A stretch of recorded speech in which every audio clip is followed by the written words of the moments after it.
국어 수업이 3시간이기 때문에 많이 힘들 거예요. 네. 좀 반응 좀 보여줘. 뭐 그런가 보다 좀 하라고 해줘.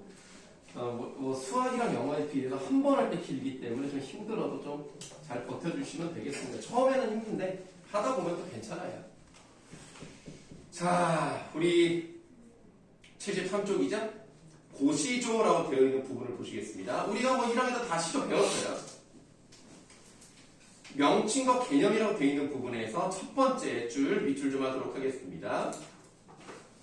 고려 말의 형식이 완성된 3장 6구 45자 내외의 정형식입니다. 그래서 고시조라고 하면은 고려 때 만들어진 거예요. 그때 발생을 했고요. 한 가지 더, 지금까지도 만들어지고 있다, 이렇게 생각을 하시면 돼요. 그러니까 시조는 없어지지 않았습니다. 현대 시조라고 해서 지금도 나오고 있다는 거, 그 정도 하나 더 기억해 주시면 되겠고요.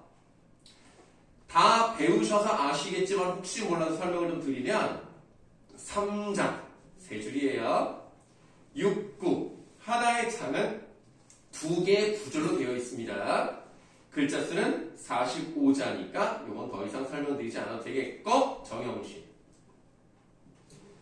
그런데 3번을 볼게요. 형식이라고 되어 있는 부분.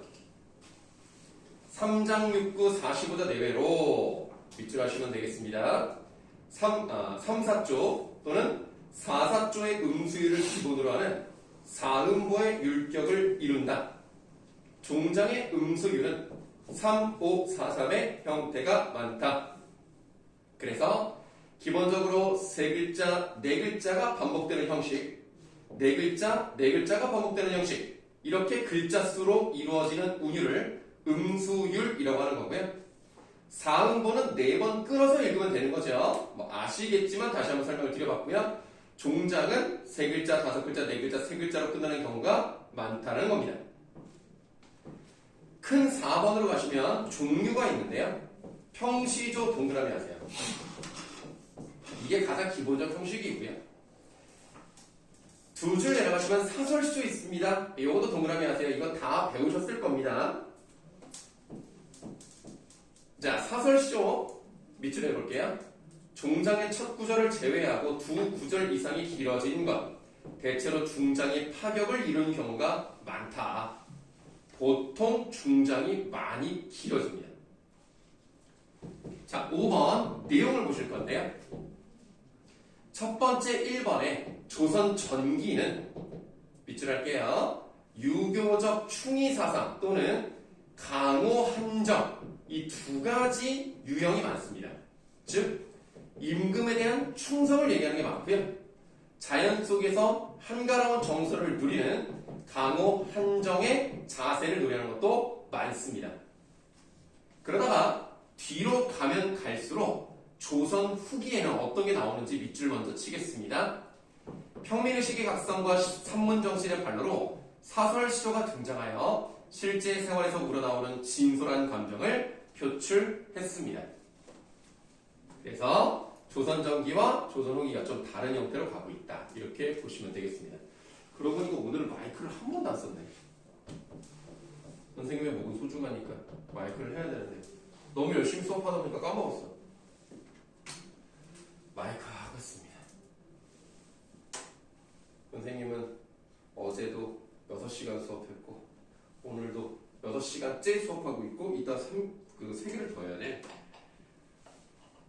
자, 그러면 우리가 고시조에 관련해서 기본적인 것들을 다 봤기 때문에 실제로 작품을 통해서 점검해 보도록 하겠습니다. 넘어가시면 소제목 같은 게 있어요. 회고가라는 말이 나와 있습니다. 회고의 뜻이 뭘까요?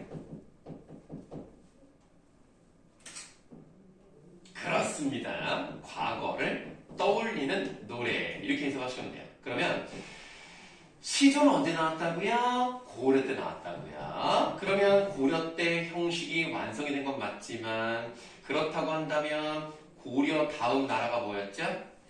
조선이죠? 고려에 있던 사람이 갑자기 사라지고 조선 백성 튀어나와 이게 아니란 말이야. 결국 고려 때 사람이 그대로 조선 사람 되는 거예요. 정권이 바뀌었다. 이것만 말할 수 있는 것이죠. 그러니까 아무래도 고려를 그리워하는 사람들도 있을 거란 말입니다. 과거를 그리워하면서 고려에 대한 이야기를 하는 게 나타나 있는데 진짜 좋은 시조부터 나왔어요. 되게 중요한 시조입니다. 자, 길제인데요. 길제는 이제 고려 때 사람이고요. 이 고려가 망한 것은 안타까운 사람입니다. 이거 뭐 배운 사람도 있겠습니다만 이거는 좀 보셔야 될 것 같아요. 500년도 읍지에다가 밑줄 좀 할게요. 그래도 생각을 해봐라. 여러분들 뭐 역사를 얼마나 알지 모르겠습니다. 예를 들어서 고조선 몇 년 같습니까? 그럴 수도 있죠. 1500년 정도 갔다 와 생각하시면 되겠습니다. 좋아, 그럴 수도 있죠. 신라 몇 년 같습니까? 1000년 같습니다. 고려 몇 년 같습니까? 500년. 약 500년. 조선?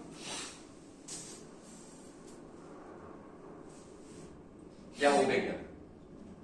고려는 492년인가 그러고요. 조선이 512년인가 그럴 거예요. 조금 차이는 나지만 그냥 둘 다 500년이라고 하는 겁니다. 그러면 시조에서 500년이 나왔다? 둘 중에 하나예요. 고려 아니면 조선입니다. 근데 우리는 그 중에서 뭐라고 생각하시면 돼요? 고려라고 생각하시면 돼요. 500년 도읍지는요, 결국 고려의 도읍지를 말하는 겁니다. 그렇다면 고려의 도읍지는 어디였을까요? 개성. 그렇죠? 네, 그때 당시는 개경이었어요. 그래서 고려의 옛 도읍지 개경을 필마로 돌아다니 이게 중요하다 이거죠. 자, 필마에다가 네모하도록 하겠습니다. 필마의 직접적인 뜻부터 쓰도록 하겠습니다. 한 마리 말이란 뜻이에요. 말 한 마리를 타고 돌아들었어. 말 타고 들어갔어. 그런데 우리에게 중요한 건 뭐냐? 직접적인 뜻 자체가 중요한 게 아니야. 필마란 말이 나왔다? 그러면 이 말을 끌어주는 사람이 없고 나 혼자 타고 간다. 이게 중요한 거야. 그러면 나 혼자 타고 간다는 것은 뭐를 의미한다? 이 사람은 벼슬을 하지 않는 사람이다. 이게 중요한 거예요. 필마란 말을 통해서 우리가 이런 것들을 알아주는 거예요. 이건 약간 외워야 되는 거죠. 그래서 고전은요, 좀 외워야 되는 것들이 좀 있습니다. 그래도 고전이 좀 재미가 없고 딱딱하고 귀찮아요. 문학적 감각이 있는 사람들은 현대시 같은 경우는 감각으로 푸는 경우가 있는데 고전은 그러기 좀 어렵습니다. 그래서 좀 외우는 게 좀 필요하고요. 벼슬을 하지 않았기 때문에 이 사람은 원래는 고려 때는 신하였을 수 있습니다. 관직에 나갈 수 있지만 고려가 망하면서 더 이상 관직에 나가지 않았던 사람인가? 라고 추측을 해볼 수가 있죠. 자, 필마로 돌아보니 산초는 의구하되, 또 중요한 단어가 나왔는데 의구하되 다음에 사설 하나 거두세요. 왼쪽과 오른쪽을 한번 나눴습니다. 의구라는 말은 종종 나오기 때문에 좀 알아두시면 되는데요. 이렇게 한번 해서 자리가 좁긴 한데 옛날처럼 변함이 없다. 그러니까 똑같다는 얘기예요. 고려에서 조선으로 넘어갔다고 해서 갑자기 모든 게 세팅, 리부트 하는 건 아니잖아요. 산초는 똑같죠. 자연의 모습은 똑같은데 뭐는 바뀌었습니까? 인걸은 간대가 없어요. 자, 그러니까 고려 때 충신들, 고려 때 신하들 다 사라졌어. 없어졌어. 그러면 왼쪽과 오른쪽 지금 어떤 방식으로 제시가 되어 있습니까? 자연은 그대로지만 사람은 사라졌다. 뭐예요? 대조가 이루어져 있죠. 그 다음, 야, 결국에는 나라가 망하고 사람들이 다 사라졌구나 라는 점에서 뭐를 느낄 수도 있냐면 인생 무상을 느낄 수도 있는 거예요. 여기까지는 뭐 그렇다 칩시다. 이제 중요한 거 하나 물어볼 겁니다. 결국 도읍지가 망했죠. 나라가 망한 것을 안타까워하는 한자 성어 뭐가 있습니까?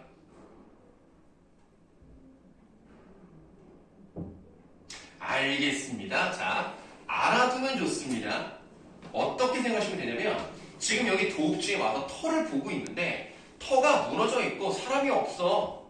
그런데 거기에 보리가 잘 자라고 있었대. 그 그러니까 얼마나 마음이 아프냐. 그거예요. 그거. 네 글자로 하시면 돼요. 보리가 너무 잘 자라고 있어서 안타를 했다.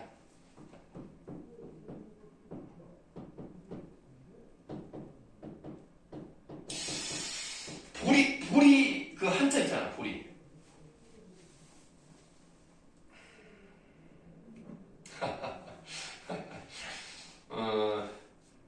여러분, 소주 아시죠? 네. 소주가 그 양대 산맥술 뭐가 있습니까? 잘했어요. 아니, 개인의 취향을 말하는 시간이 아니고요. 저기, 그러니까, 참이슬은 소주잖아요. 그 소주 말고, 그 어른들이 많이 먹는 거 있잖아, 그거. 맥주, 그 맥이 무슨 맥자야? 보리 맥자잖아. 그러니까 맥자 들어가야지. 그 다음. 잘잖아. 빼어나, 뛰어나. 뭐라 그러지? 오. 그 다음, 이걸 한타라니까? 탄, 맥수지탄. 이게 나라가 망한 것을 안타까워하는 한자성어입니다. 알아두시면 좋겠어요.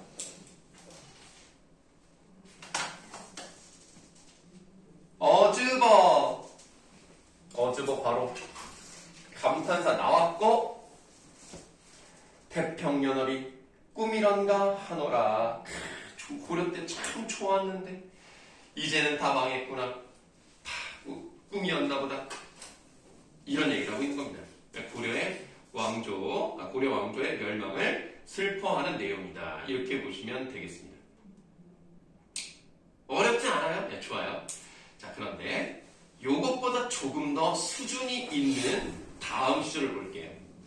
원천석의 시조입니다. 결국 내용 자체는 위에 거랑 같습니다. 흥망이 유수하니라고 돼 있어요. 흥, 잘 되는 거예요. 망하는 거예요. 나라가 잘 되고 안 되는 것은요, 유수하대요. 유수의 유자가 무슨 숫자야? 이거는 그래도 좀 알지 않아?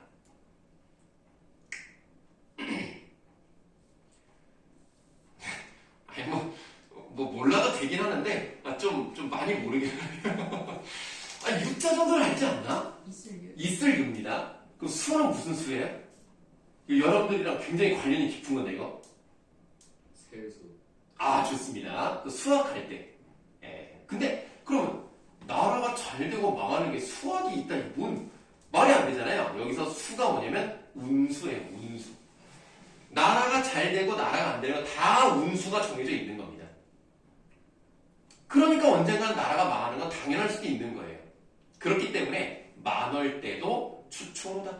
자, 만월 때는요, 고려 왕조의 그 붕터, 고려 왕조의 궁궐이 있었던 곳입니다. 근데 거기에 다 뭐예요? 가을 풀만 자라고 있었던 거예요. 그러면 가을 풀이 자라고 있다는 건 우리가 어떻게 할 수 있죠? 어떻게 할 수 있죠? 그러니까 풀이 잘 자라고 있다는 걸 어떻게 알 수 있냐고. 봐야 알죠. 그러니까 지금 여기 초장에다 뭐라 쓰냐면 그 추초로다 오른쪽에다 쓰세요. 시각적인 이미지로 나타나 있죠. 근데 이렇게 풀만 자라고 있었는데 어디선가 목동이 피리를 불면서 오는데 그 피리 소리가 너무 애절하게 들리는 거야. 그러니까 내가 마음이 슬프니까 그게 느껴지겠지만 어쨌든 읽어보시면 500년 또 나왔죠? 500년 왕업이 목적에 부처심이라고 되어 있는데 이 목적이 목동의 피리 소리예요. 그 목동의 피리 소리에 딱 깃들어 있어서 내가 그 소리를 들었더니 너무나 슬픈 거야. 어쨌든 간에 지금 이 부분은 어떤 감각이 나왔다고 볼 수 있죠? 피리 소리니까 청각이죠? 그러면 초장은 시각, 중장은 청각 이렇게 갔습니다. 자, 그런데 이렇게 볼게요. 설명은 열심히 들었습니다만 일단 초장과 중장을 봤을 때 이 사람의 감정은 직접 나왔어요? 안 나왔어요? 안 나왔죠? 그리고 그 다음을 보니까 눈물겹다는 말이 나왔으니까 감정으로 따지면 뒷부분에 나왔단 말이에요. 그럼 이 글의 구조는 뭐라고 봐야 되죠? 앞부분은 외부 상황이 중점이고요. 뒷부분은 이 사람의 감정이 중점입니다. 이거 뭐라고 하죠? 성경 부정. 그렇죠? 그래서 우리가 자리가 있으면 왼쪽으로 묶어볼 거예요. 왼쪽에 초장과 중장을 묶어서 먼저 배경이 나왔고요. 석양의 왼쪽에다가 뒷부분, 뒤에는 정서 중심이기 때문에 선경, 후정의 구조를 가지고 있다. 이런 것들을 여러분들이 맞추셔야 된다는 거예요. 딱 보고 그게 느껴지지 않을 수 있어요. 그렇지만 결국 모의고사는 선지 중에 하나를 보는 것이기 때문에 딱 봤을 때 맞다. 다시 보니까 성경 구중에 맞네. 이거를 할 수 있어야 된다는 겁니다. 그런 게 중요한 거예요. 어차피 여러분들 이제 3월 달에 보는 모의고사 첫 시험이잖아요. 그러니까 우리가 이제 그거를 향해서 가고 있는 건데 지금 독서 준비하고 있고 고전하고 있고 그러면 어느 정도 효과가 좀 나와서 모의고사가 좀 잘 나왔으면 좋겠어요. 결국 모의고사는 시간 싸움이고 길게 봐야 됩니다. 모의고사 못 보고 내신으로만 가야지 안 돼. 그렇게 하면 좋은 대학을 갈 수가 없어요. 물론 뭐 좋은 대학이 뭐 이제 우리가 뭐 서울대 이런 거 얘기하는 거 아닙니다. 내가 가고 싶어하는 과가 있는 학교. 그게 좋은 대학이에요. 원하는 대학. 누구나 다 서울대 갈 수가 없잖아요. 서울대 안 가면 어때? 서울대 못 가줄 거 뭐. 가지마 그냥. 알았어? 또 집에 가서 선생님이 우리 서울대 가지 말라고. 그러지 마. 가면 좋은데 안 가도 돼. 안 가도 인생 망하는 거 아니야. 뭐 연세대 고려대 안 가면 어때? 가지마. 자, 그래서 선경 후정인데요. 이제 중요한 거 나왔습니다. 석양 나왔어요. 이게 진짜 중요한 거예요. 석양 메모합시다. 그럼 석양이라는 말의 1차적 뜻을 알아야 되겠죠. 일단 석양이 뭐예요? 해가 저녁. 네, 그냥 저녁이라고 할게요. 해 질 무렵. 그러면 해가 질 무렵이라는 것은 뭐 쉽게 해석할 수 있었는데 이게 어떤 것을 상징하느냐까지 가야 되겠습니다. 뭡니까? 나라가 망한다. 그렇죠. 내가 아까 뭐라 그랬어?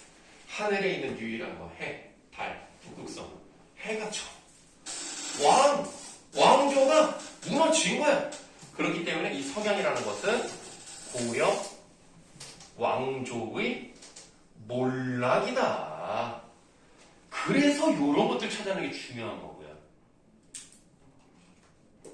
그러고 보니까 수연아, 그 의자 뭐 문제 없냐? 삐걱대는 거는 어쩔 수가 없고 혹시 뭐 다른 문제는 없어요? 그럼 다행이네요. 아까 수업 들을 때는 거기 안 왔더라고. 왜 그래 그랬더니 뭔가 이상하다는데. 뭐 문제 없으면 그럼 계속 앉아서 듣겠습니다. 자, 고려왕조의 몰락이다. 이렇게 보시면 되겠고요. 이 석양에 지나는 객이 동그라미 나그네자. 이 객은 누굴까요? 뭐라고요? 이 객, 나그네잖아. 나그네가 지칭하는 게 누구냐고요? 누가 눈물 겨워하고 있습니까? 화자가. 틀릴 수도 있죠. 나는 뭐 개가 짖는 줄 알았어요 지금. 네, 자, 그래서 틀릴 수 있어. 괜찮아. 선생님 뭐 중요는 아니잖아, 그렇지? 선생님 틀렸다고 뭐라고 하는 사람 아니잖아, 그렇지? 왜 그래? 왜 대답을 안 해? 틀렸다고 뭐라고 하는 사람 아니잖아. 그래 안 그래? 네. 뭐라고 안 하죠? 네. 이게 꼴짝지근하게 대답하지? 자, 그래서 틀려도 되니까 자세하게 대답하시면 되는데, 자, 요 객은요 결국 시적 화자예요. 근데 내가라고 표현하지 않았죠. 그렇다는 얘기는 뭐예요? 제3자인 것처럼 표현했단 말이에요. 그래서 우리가 조금 어려운 거는 이렇게 써볼 거예요. 주관적 정서예요. 글자 좀 이상하네요. 주관적 정서를 어떻게 했어? 내 감정이지만 다른 제3자가 느끼는 것처럼 표현했기 때문에 객관화했다. 요런 말도 한 번쯤 보시면 되잖아요. 그래서 아주 잘 나오는 표현은 아니지만 혹시 나왔을 때 무슨 말인지는 알아야 되겠지. 주관적 정서의 객과와 또 뭐 제3자인 것처럼 표현을 했다든가 이런 게 중요하겠습니다. 그래서 길제 시조 하나, 원천석 시조 하나 봤는데 곧 다음 시조가 정도전 시조예요. 근데 정도전 하면 누굽니까? 정도 뭐 했던 사람이에요? 조선 건국을 반대한 조선 건국을. 반대. 아유, 이게 참 안타깝습니다. 아. 조선 건국의 기틀을 잡은 사람이죠. 예. 조선 건국의 개국 공신. 예. 그래서 정도전이 쉽게 말하면 이 조선의 시스템을 만든 사람.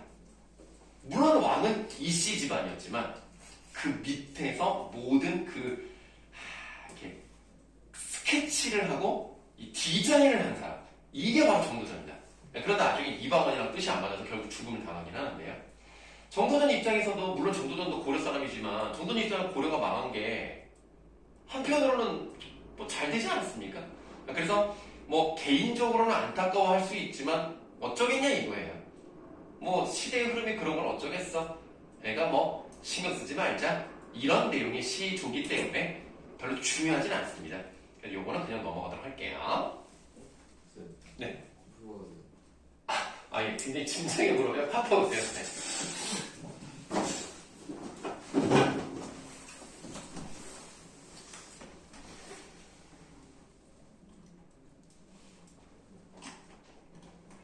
시연아, 그럼 너는 여기 이 근처에 사는 거야? 그럼 어디 살아? 여성동. 어디요? 여성동. 아, 야, 그럼 너는 학교 가기 너무 힘들지 않아? 아, 네, 아, 그렇군요. 그럼 어떻게 뭐 태워다 주셔? 가끔. 그럼 버스가 있어? 네. 2번 가요. 아, 되게 힘들겠다. 그 원래 명신여고 자체가 버스가 없잖아. 그 바로 앞까지 가는 게. 거의 근처까지 가요. 아, 그래요? 아, 그럼 뭐 다행이긴 한데. 거기가 막 언덕이잖아. 약간 이렇게 올라가잖아. 그럼 막 다리가 굵어져요. 힘들단 말이야. 명신여고 위치가 너무 안 좋아. 야, 그 옆에 인천 외고 아직도 있냐? 네. 아, 그렇구나. 인천 외고를 안 가르치니까 너무 오래돼가지고. 인천 외고도 2015년에 한번 가르치고 없었거든요.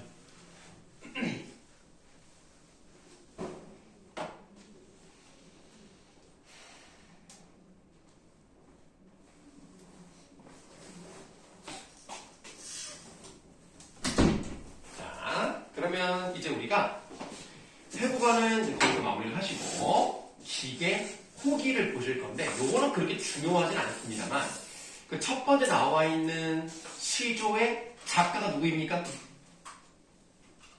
최영이네요. 최영 들어본 적 있어요? 최영장. 그리고 최영 장군이 뭐 어떤 유명한 말을 하나 남기셨죠? 네? 아, 잘 몰라요? 아, 뭐 노래에서 배웠었는데. 한국을 빛낸 100명의 미인들에서 아, 그것도 최영 장군이 뭐라고 하셨죠? 금을 돌로 봐라. 아닌데? 아니, 뭐 맞는 말인데 황금 보기를 돌같이 하라. 하지만 최영 장군이 직접 말씀하신 건 아니고 최영 장군의 아버지가 하신 말씀이라고 하더라고요. 그래서 넘어가겠습니다. 다음 김종서 보이십니까? 김종서? 네. 김종서는 또 어떤 시절의 장군이었죠? 세종. 그러니까 세종도 물론 뭐 틀린 말은 아닌데 좀 언제 죽었죠? 그러면 세종 때문에. 세종 때문에요? 세종. 아, 그렇죠. 예, 단종에서 세종으로 넘어갈 때 단종을 지키는 쪽이 김종서였는데 그때 죽임을 당했습니다. 너무나 마음이 아프죠? 다음 넘어가겠습니다. 다음 남이의 시조가 2개가 나왔습니다. 들어본 적 있습니까? 남이라는 사람? 못 들어봤죠? 근데 혹시 저기 경기도 가평을 가시면 남이섬이라고 들어보셨습니까? 고기랑 관련된 사람이에요. 이 사람이 거기에 가 있었어요. 그래서 넘어가겠습니다. 자, 그 다음 이순신 장군의 이순신 장군 이 시조 그냥 넘어가면 되겠습니까? 아니. 넘어가면 됩니다. 자, 이순신 장군 작품이 2개인데 다 넘어가지 마시고 마지막 건 볼 거예요. 마지막 한산섬 요거는 보도록 하겠습니다. 특히 여러분들 지금 노련이라는 영화 개봉한 거 아십니까? 네. 벌써 300만 돌파로 알고 있습니다. 진짜 많이 봤죠.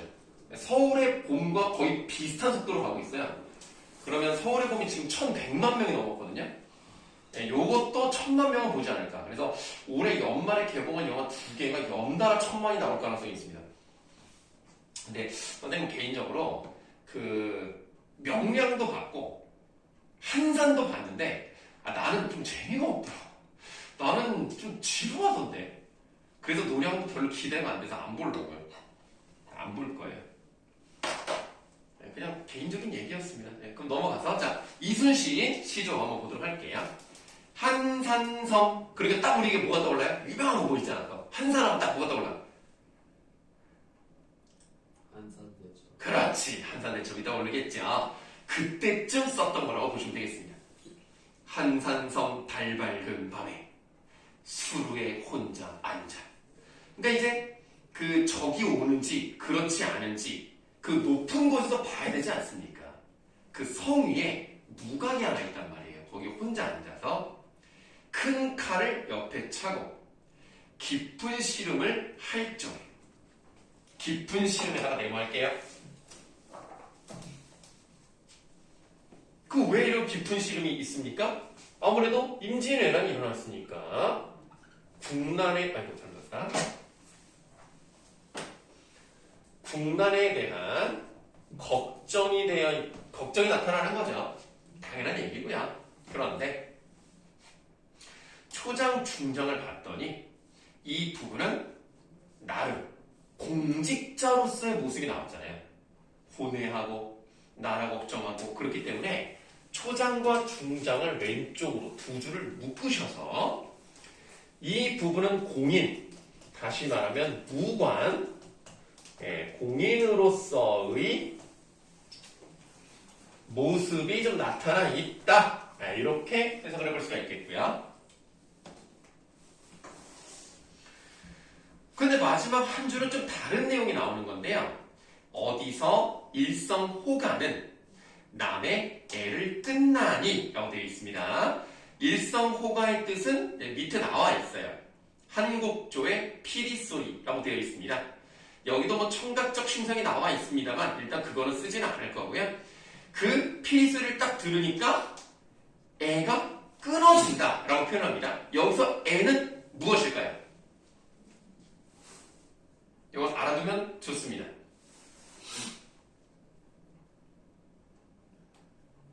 혹시 여러분들 너무너무 마음이 아플 때 뭐 애 끊는 슬픔 이런 걸 들어본 적 없습니까? 없어요. 있다고 해줘. 있죠? 자, 그럼 애 끊는 이 애가 뭘까? 뭐가 끊어지는 아픔일까? 애기는 아닙니다. 그 생각하시면 안 돼요. 자, 애는 뭐다? 창자를 말하는 거예요. 애가 끊어지면 얼마나 아프겠습니까? 그래서 애 끊는 슬픔이라는 너무너무 마음이 아프다. 그래서 그 피리소리를 들으니까 뭔가 마음이 너무 아프다. 그럼 이 부분은 어떤 모습이야? 이건 개인적인 모습이죠. 개인적이고 그리고 어떤 공직자라기보다는 인간적인 그런 모습이 나타나 있다. 그래서 요거 하나 정도 봤습니다.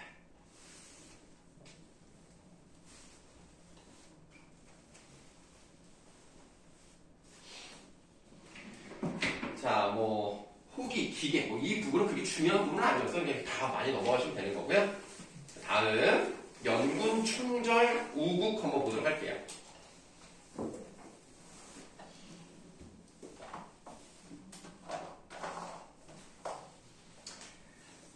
진짜 중요한 이 시조는 무조건 고등학생만 알아야 되는 게 나왔는데 이조노의 시조입니다.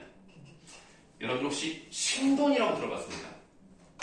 신돈이 사실은 승려인데 이 승려가 왕에게 발탁이 돼가지고 거의 무슨 왕과 동급으로 자기를 뭐 생각을 하면서 거의 뭐 국정을 좌지우지하는 뭐 이런 놈이었단 말이죠. 결국 나라가 막 어지러워지면서 신하들이 얘 그냥 가만두면 안 된다. 물론 나중에 뭐 죽음을 당하긴 하지만 신돈이 이제 그렇게 좀 국정을 좀 이렇게 쥐락펴락했을 때 이조노라는 사람이 그거를 보고 풍자하는 내용이다라고 보시면 되겠습니다.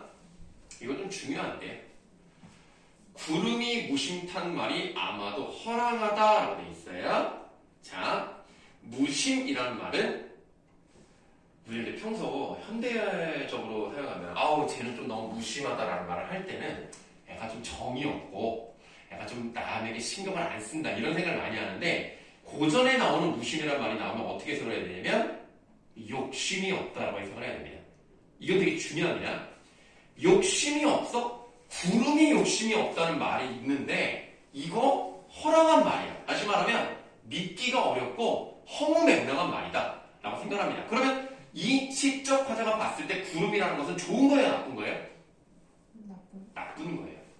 욕심이 없는 게 아니라 욕심이 많다는 얘기야. 구름에다가 세모해. 그러면 왜 구름에 대해서 부정적으로 보는지를 생각해봐야 되겠습니다. 중천에 떠 있어서 임의로 다니면서 라고 되어 있는데요. 중천은 뭐 하늘 가운데라고 보시면 되겠고 임의는 쉽게 말해서 랜덤입니다. 그래서 뭐 이렇게도 저렇게도 마음대로 다니면서 구태여 광명한 날빛 이게 중요하죠. 광명한 날빛 동그라미였어요. 광명한 날빛이니까 뭐 다른 말로 하면 뭐야? 그러니까 일단은 해죠. 해를 구름이 가리죠. 근데 그 해는 누구를 표현하는 것이다? 임금을 나타내는 것이다. 근데 그 임금을 누가 가린다? 구름이 가린다. 임금의 은혜, 임금의 지혜, 임금의 은총을 저 구름 같은 놈이 가리고 있다. 그럼 저 구름은 뭐라고 볼 수 있는 거예요? 순두부요? 신도. 그러니까 아니, 신도 맞는데 그런 나쁜 놈들을 그냥 퉁쳐서 뭐라고 그러니까 그 자기의 이익을 위해서 막 임금의 어떤 지혜를 가리면서 막 뒤돌아서 헤헤헤 막 이런 놈들 그거 뭐라 그러지가? 그 있잖아. 그 막 약간 막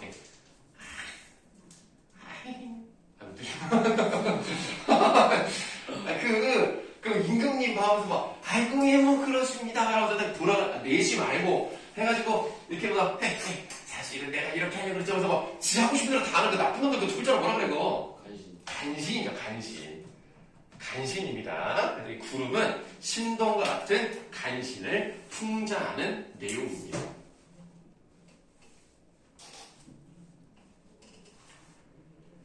자, 그 다음은 이색의 쇼가 나왔어요. 순서상 이색을 보는 게 맞지만 혹시 헷갈릴까봐 다른 것부터 먼저 하고 요거는 이제 다음 주에 할 건데 뭐부터 보시냐면 그 정몽주 시조 보이십니까? 근데 요거는 너무나 유명해서요 안 할 거긴 한데요. 정몽주는 언제적 사람이에요? 고려 말대 사람이죠. 정몽주랑 누구랑 대립을 했죠? 이방원. 그래서 이방원 입장에서는 조선을 세우는 데 있어서 정몽주처럼 백성들의 존경을 받는 사람을 자기 편으로 끌어들여야 조선을 세우는데 큰 문제가 없을 거라고 생각을 해서 어떻게든 정몽주한테 야 우리 편으로 오십시오. 아이고 이러면 어떻고 저러면 어떻습니까? 그 칡뿌리가 이렇게 엉켜있는 것처럼 우리도 이렇게 엉켜가지고 100년 만에 잘 지내봅시다 라고 얘기를 하죠. 그게 뭐예요? 이게 하여가예요. 그랬더니 정몽주가 그 말을 듣고 답변을 하는 거죠. 내가 죽어서 먼지가 될지라도 임에 대한 그 일편단심은 버리지 않겠다 해서 돌아가는 길이 어떻게 돼요? 죽죠. 철퇴를 맞고 죽습니다. 그래서 그 피가 이렇게 흘렀잖아요. 그래서 그 피가 흐르는 그 자리에서 뭐가 자랐다고? 대나무가 자랐어요. 그래서 원래 그 다리에서 죽었거든요. 그 다리의 이름이 원래는 선지교예요.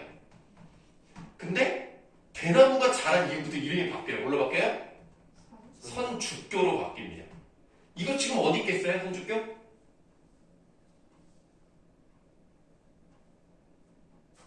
네, 알겠습니다. 북한에 있어요.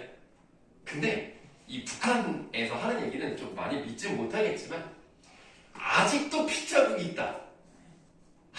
그러니까 대나무는 당연히 있고 핏자국이 아직도 있다. 이런 얘기가 있는데 믿을 수 있겠습니까?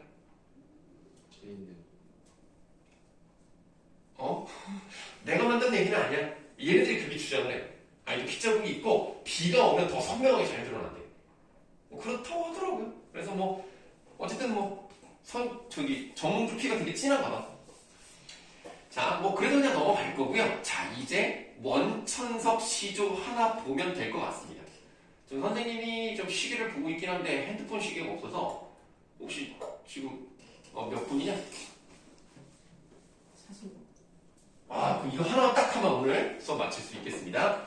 원천석 시조만 보고 오늘 마무리하도록 하겠습니다. 이것도 너무 유명해서 한 번쯤 다 보셨을 수 있는데요. 눈 맞아 휘어진 대를 누가 굽었다고 하느냐. 원천석은 고려 말의 신화입니다. 여기서 일단 대라는 거에 동그라미 하시고요. 이 대가 1차적으로 우리 주민이 할 말 있는 것 같아. 자, 없어요. 없어요? 문제 풀 때 나오지 않았었어. 그러니까 할 말 있잖아. 자, 이 대가 뭐죠? 저 애들한테 좀 보여줘. 내가 작정거 브레인이다. 내가 작정거 국어 1탑이다. 보여줘. 네? 1탑이었었잖아 어쨌든. 네. 반에서 1등 했다며. 그럼 1탑이지 뭐. 한 번이었지만. 대가 뭐지, 대가? 대나무. 그렇지, 그거 훌륭하잖아. 자, 일단 대나무야. 근데 대나무인데, 대나무의 특성이 뭐예요? 쭉쭉 뻗죠. 그러니까, 올고다. 얘가 색깔도 언제나 초록색이야. 그리고 조금 다른 얘기지만, 대나무는 속이 어떻게 돼 있어? 비어있어. 그러니까 뭐도 없어? 욕심이 없어. 그래서 선비들이 대나무를 좋아합니다. 어쨌든 여러분들 대나무 나오잖아요. 지조, 절개 그냥 이쪽으로 가면 돼요. 자, 그러면 이 대나무를 지조와 절개로 봤을 때 이 지조와 절개를 휘게 만든 게 누굽니까? 눈이죠. 눈 나쁜 거네. 눈 세모하는 거야. 그럼 이게 시대적 배경으로 봤을 때 눈은 뭐야? 이 원천석과 같은 고려의 신하들을 힘들게 하는 놈들 누구지? 이성계? 좋았어. 그런 식으로 생각하시면 돼요. 그래서 요게 그 이성계와 같은 외부의 압력입니다. 조선을 세우는데 협력해라. 새 왕조를 건설하는데 협력해라. 라고 하는 외부의 압력이에요. 그래서 대나무가 조금 휘었어. 하지만 휜 것이지 부러진 건 아니거든요. 그래서 지조를 지키는 게 힘들 수는 있지만 지조를 꺾어버린 건 아닙니다. 그래서 굽을 절이면 이렇게 쉽게 굽힐 절개라면 눈 속에 푸르겠느냐? 자, 눈 속에서 계속 푸릇푸릇하다 라는 내용이니까 상대 표현 뭐죠? 서리법 사용됐죠. 자, 우리 작정고 1타. 네라고 한 거죠? 네. 세안고절에 일단 네모하시고, 우리 주민이가 세안고절의 뜻을 한번 말해보도록 하겠습니다. 또 이렇게 겸손해, 진짜. 우리 주민이가 인품도 훌륭해가지고 그냥 자랑을 하질 않아, 그냥. 겸손하고 그냥. 세안고절은 일단은 대나무를 말하는 건데요. 새가, 어떤 시기를 말합니다, 시기. 한이 차다라는 거예요. 그러니까 추운 시절을 말하는 거죠. 추운 시절에 외로운 절개를 지키는 게 대나무입니다. 그래서 세안고절이 대나무를 말하는 거고요.